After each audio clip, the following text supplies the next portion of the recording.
ते संकट आणि अडचणी माणसाच्या जवळ येत नाहीत तोपर्यंत माणसं देवाच्या जवळ जात नाहीत. माणसं अशी झालीत महाराज, माणसं गरज आली, गरज वाटली की जवळ जातात, गरज संपली की माणसं दूर होतात. आणि ज्या ज्या वेळेस आपल्यावर संकट येतात, ज्या ज्या वेळेस आपल्यावर दुःख येतात, महाराज एक गोष्ट लक्षात घ्यायची, आपल्यावर जर दुःख येत असेल आणि आपल्यावर जर संकट येत असेल तर याचं कारण एकच आहे. तुकोबाराय म्हणतात, देव झाला पाठ मोरा, नसती विघ्ने येती घरा. आपण देवाकडे पाठ फिरवली की सगळी विघ्न, सगळ्या अडचणी, सगळे संकट आपल्या घरी नाही म्हणलं तरी मुक्कामाला येऊन थांबतात. कसं? अहो नाही म्हणलं आपण, येऊ नका आमच्या घरी, तरी जबरदस्तीने येणार आणि आपल्या घरी थांबणार. कधी? आपण देवाकडे पाठ फिरवलं की.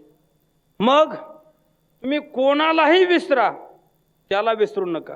माणसं बोलता बोलता म्हणतात काय, आम्ही देवाला मानत नाही. अरे दादा, तुम्ही देवाला मानत नाही, पण अजून देव तुम्हाला मानतोय.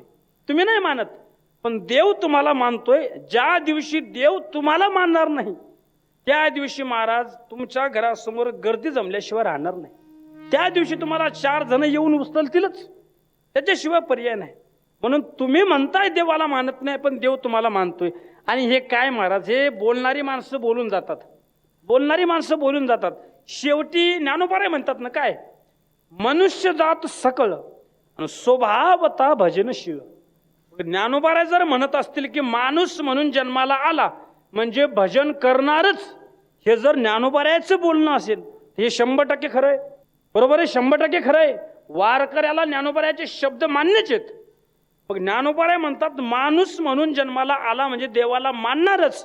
पण काही माणसं आपल्या परिसरात, गावात, तालुक्यात, जिल्ह्यात, राज्यात आपण असे पाहतो की जी देवाला अजिबात मानत नाही.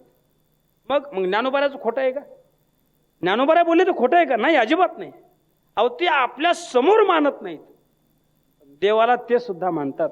एका गावामध्ये व्याख्यान ठेवलं, व्याख्याते आले आणि व्याख्यात्याने विचारलं, काय विषय आहे माझ्याकडे, मला कोणत्या विषयावर बोलायचं?